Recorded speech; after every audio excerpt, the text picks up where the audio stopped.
बिस्मिल्लाहिर्रहमानिर्रहीम। अस्सलाम वालेकुम डियर स्टूडेंट्स।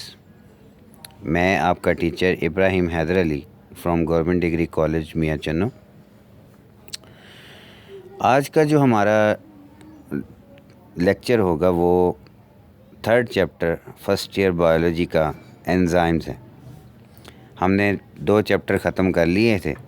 फर्स्ट चैप्टर में हमने इंट्रोडक्शन ऑफ बायोलॉजी पढ़ा, सेकंड चैप्टर में हमने बायोलॉजिकल मॉलिक्यूल्स के बारे में पढ़ा। आज का जो हमारा चैप्टर है वो है थर्ड चैप्टर एंजाइम्स, और आज के लेक्चर में हम एंजाइम्स के जनरल करैक्टरिस्टिक्स को डिस्कस करेंगे। तो हम आगाज़ करते हैं कि एंजाइम्स क्या होते हैं। What are enzymes? Enzymes are the most important group of proteins.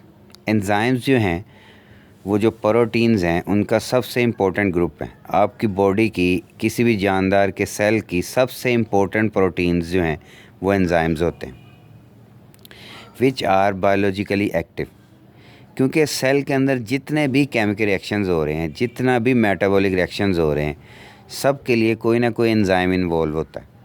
तो they are every time active, they are performing their activities, they are performing their duties. ये हर वक्त अपनी परफॉर्मेंस कर रहे हैं, हर वक्त अपनी ड्यूटीज़, अपने काम सर अंजाम दे रहे हैं। और इनका काम क्या है? They tremendously increase the efficiency of a biochemical reaction. कि कोई भी केमिकल रिएक्शन हो रहा है ये उसकी एफिशिएंसी को बढ़ाते हैं, और उसको मतलब एफिशिएंसी बढ़ाने से मुराद ये है कि वो उसको कैटलाइज करते हैं, उसको स्पीड अप करते हैं। एंजाइम के बगैर रेट ऑफ रिएक्शन इतना स्लो होता है कि लाइफ विल बी इम्पॉसिबल। किसी भी सेल के अंदर कोई प्रोडक्ट चाहिए होता है, जिस स्पीड के साथ, जिस रेट के साथ, जिस शरह के साथ उसकी प्रोडक्शन होनी चाहिए, उसकी प्रोडक्शन उस शरह के साथ नहीं हो पाएगी। तो एंजाइम बहुत ही ज़्यादा इम्पोर्टेंट है। और सेल के अंदर जितने भी केमिकल रिएक्शंस हो रहे हैं सब के लिए कोई ना कोई एंजाइम होता है। ये नहीं है कि एक एंजाइम है जो सारे रिएक्शंस को कैटलाइज कर ले। There is specific enzyme for each type of reaction. Without these enzymes the reaction would proceed at a very slow speed. कि एंजाइम के बगैर रिएक्शन जो है इतना स्लो होगा कि लाइफ विल बी इम्पॉसिबल। तो सेल के लिए ज़िंदा रहना बिल्कुल मुश्किल हो जाए। तो इतनी इम्पोर्टेंट हैं, आपने पहले भी पढ़ चुके हैं कि तकरीबन सेल के अंदर जितने भी केमिकल रिएक्शंस हो रहे हैं उसमें हमने पढ़ा था वाटर की इम्पोर्टेंस में सेकंड चैप्टर में कि एंजाइम्स ही सारे रिएक्शंस को कैटलाइज करते हैं, और एंजाइम वाटर मीडियम में, एक्वेटिक मीडियम में काम करते हैं। अगर हम बात करें इनकी केमिकल कंपोजिशन की, तो शुरू में हमने अभी कहा कि दे आर प्रोटीन्स। तो आपको पता है कि कोई भी प्रोटीन हो तो वो अमाइनो एसिड्स पे मुश्तमिल है। तो जाहिर है एंजाइम्स भी प्रोटीन्स हैं, तो वो भी अमाइनो एसिड्स पे मुश्तमिल है। तो enzymes are composed of hundreds of amino acids joined together and coiled upon themselves to form a globular structure। के एंजाइम्स आपस में जुड़ते हैं, कॉयल होते हैं, फोल्ड होते हैं, और एक ग्लोबुलर सी शेप बन जाती है। उसे हम एंजाइम्स का नाम देते हैं। एंजाइम्स करते क्या हैं? अभी हमने बात की, एंजाइम कैटलाइज करते हैं, रिएक्शन को तेज़ करते हैं, स्पीड अप करते हैं, फास्ट करते हैं। तो जो एंजाइम की कैटालिटिक एक्टिविटी है वो एंजाइम के ऊपर एक स्मॉल हिस्सा है, एक छोटा सा पोर्शन है, एक छोटी सी साइट है जिसके ऊपर महदूद है कि इस हिस्से ने ही रिएक्शन को कैटलाइज करना है। उस हिस्से को हम कहते हैं active site. The catalytic activity is restricted to a small portion of the structure known as active site. और एक्टिव साइट वो जगह है जहाँ पे आके कोई केमिकल सब्सटेंस, कोई केमिकल कंपाउंड, कोई रिएक्टेंट अटैच होता है, और कुछ देर अटैच होने के बाद वो प्रोडक्ट में चेंज हो जाता है। तो वो जो केमिकल सब्सटेंस है, वो जो केमिकल कंपाउंड है, वो जो रिएक्टेंट है जो एक्टिव साइट के ऊपर अटैच होता है, उसे हम कहते हैं सबस्ट्रेट। सबस्ट्रेट आके अटैच होगा, वो आगे प्रोडक्ट में चेंज हो जाएगा। तो एक्टिव साइट छोटा सा हिस्सा है। सारा एंजाइम हज़ारों अमाइनो एसिड से मिलके बना है, और कुछ अमाइनो एसिड्स मिलकर वो जो छोटा सा हिस्सा बनाते हैं उसे हम कहते हैं एक्टिव साइट।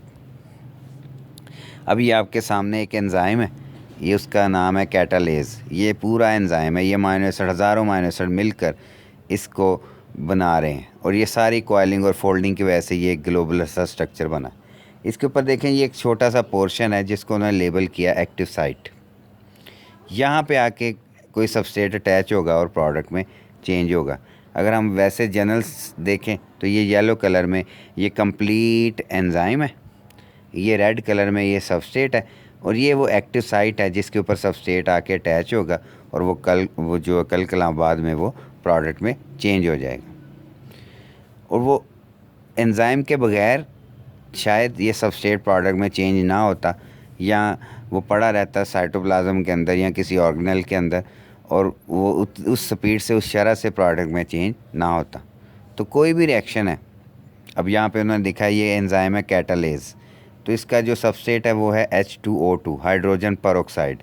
ये हाइड्रोजन पेरोक्साइड इस एक्टिव साइट के ऊपर आके अटैच होती है, इसकी ब्रेक डाउन हो जाती है, हाइड्रोजन और ऑक्सीजन गैस में ये दोनों टूट जाते हैं।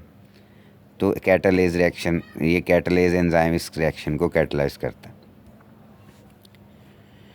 अब एंजाइम्स अपना काम कर रहे होते हैं, रिएक्शन को कैटलाइज कर रहे होते हैं, लेकिन कुछ एंजाइम्स ऐसे होते हैं वो सेल के अंदर मौजूद तो होते हैं लेकिन इनएक्टिव हालत में होते हैं, वो एक्टिव नहीं होते, वो रिएक्शन को कैटलाइज नहीं कर रहे होते।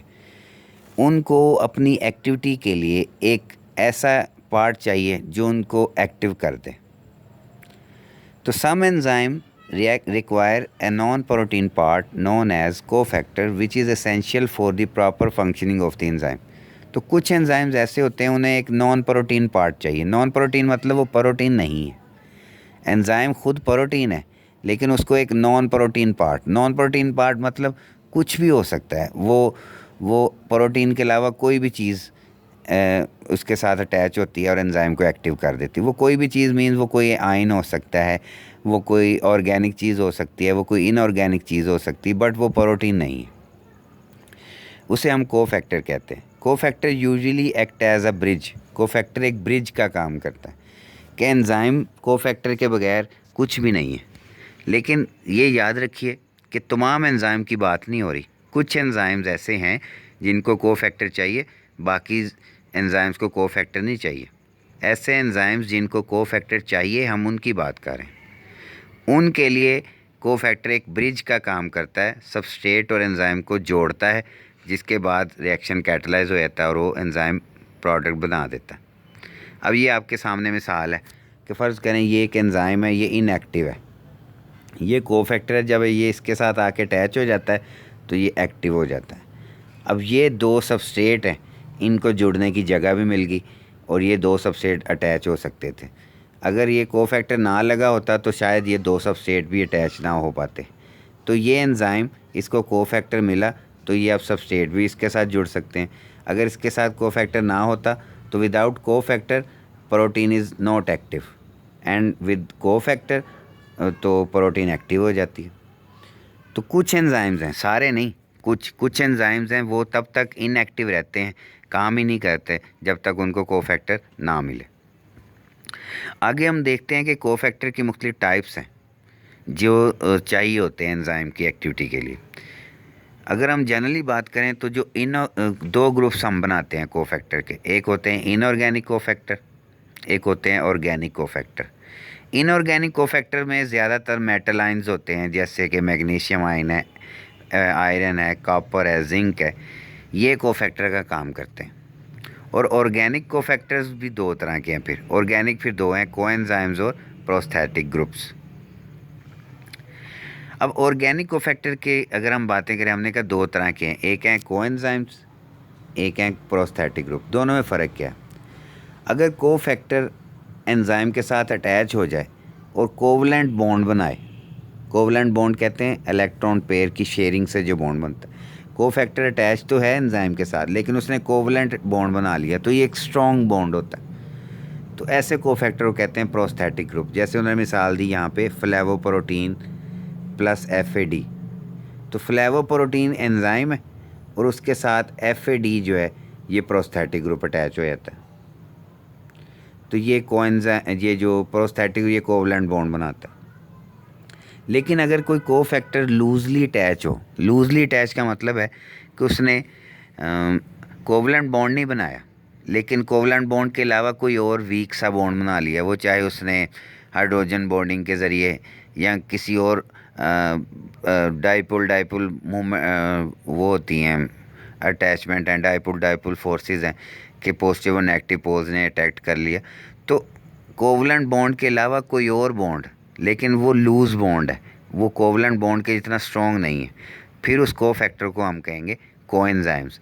जैसे कई एंजाइम्स हैं डीहाइड्रोजिनेसिस, उनके साथ NAD अटैच होता है, ये निकोटीनामाइड एडनिन डाइन्यूक्लियोटाइड, ये मोस्टली लूजली अटैच आके होता है। लूजली अटैच का फिर फ़ायदा क्या है कि ये उतर भी सकता है, जो कोवलेंटली अटैच होगा फिर वो पक्का पक्का साथ अटैच हो जाता है।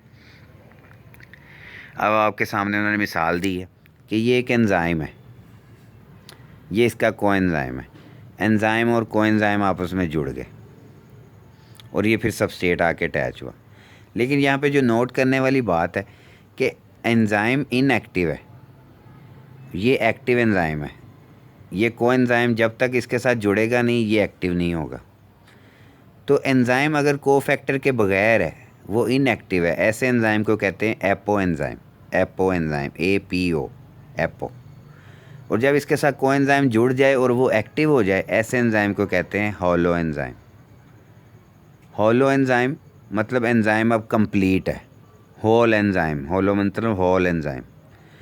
और एपो एंजाइम मतलब कि एंजाइम का प्रोटीन पार्ट तो मौजूद है लेकिन उसके साथ अभी नॉन प्रोटीन यानी कोफैक्टर अटैच नहीं हुआ। तो हमने पहले ही बात की है कि सारे एंजाइम नहीं, कुछ एंजाइम ऐसे हैं जिनको कोफैक्टर चाहिए, लेकिन जब उनको कोफैक्टर नहीं मिला तो वो इनएक्टिव रहेंगे। जब उनको कोफैक्टर मिल जाता है तो फिर वो अटैच होके वो हो जाते हैं एक्टिव। तो इनएक्टिव एंजाइम को कहते हैं एपो एंजाइम। और जब वो एक्टिव हो जाए, चाहे कोएंजाइम जुड़े, चाहे प्रोस्थेटिक ग्रुप जुड़े, चाहे कोई मेटल आयन जुड़े, जब वो एक्टिव हो जाए तब हम उसे कहेंगे हॉलो एंजाइम। लेकिन जब कुछ भी नहीं जुड़ा, ना कोई कोएंजाइम, ना कोई प्रोस्थेटिक ग्रुप, ना कोई मेटल आयन, तब वो इनएक्टिव है, तब उसे कहेंगे एपो एंजाइम। तो ये जो जितने भी हमने कैरेक्टरिस्टिक्स पढ़े, अगर हम उनकी लिस्ट बनाएं, उनको जनरल समरी उनकी पढ़ें तो वही बातें हैं, लेकिन अब हमने उन बातों को पॉइंट्स में पढ़ना है। तो all enzymes are globular proteins, ये हमने बात की। They increase the rate of reaction without themselves being use. Enzyme rate of reaction बढ़ाते हैं, खुद नहीं इस्तेमाल होते। एंजाइम एक सांचा है जिसके ऊपर सबस्ट्रेट अटैच हुआ, प्रोडक्ट में चेंज हो गया। एंजाइम को कुछ नहीं होता, एंजाइम वैसा का वैसा रहता है, उसकी मिकदार उतनी की उतनी रहती है। वो रिएक्शन को ज़रूर कैटलाइज करता है लेकिन ख़ुद खर्च नहीं होता। And there presence does not affect the nature of the properties of and product. अब एक एंजाइम का काम है, उसने स्टार्च से ग्लूकोज बनाना है, तो ग्लूकोज बन ही जा रहा है स्टार्च से। अमाइलेज एंजाइम है जो स्टार्च की ब्रेकडाउन करके ग्लूकोज बनाता है।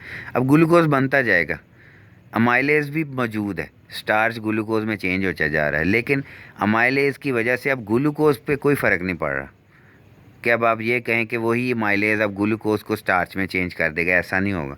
यानी एंजाइम की मौजूदगी से प्रोडक्ट पे कोई असर नहीं पड़ता। अगर प्रोडक्ट जो है उसकी ब्रेकडाउन करनी फर्दर तो उसके लिए और कोई एंजाइम होगा। एक एंजाइम सारे काम नहीं करता, एक एंजाइम एक ख़ास रिएक्शन के लिए होता है। Small amounts of an enzyme can accelerate chemical reaction. थोड़ी सी मिकदार हो तो रिएक्शन तेज़ हो जाता है। Enzymes are very specific in their action. Enzyme ख़ास होते हैं, मखसूस होते हैं। A single enzyme catalyse only a single chemical reaction. एक एंजाइम एक केमिकल रिएक्शन के लिए होता है या एक जैसे केमिकल रिएक्शंस के लिए होता है।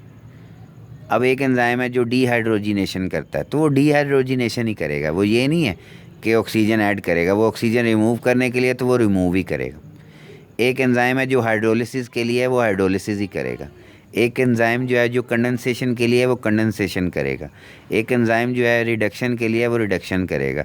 एक एंजाइम जो है ऑक्सीडेशन के लिए है, वो ऑक्सीडेशन करेगा। तो एंजाइम स्पेसिफिक होते हैं।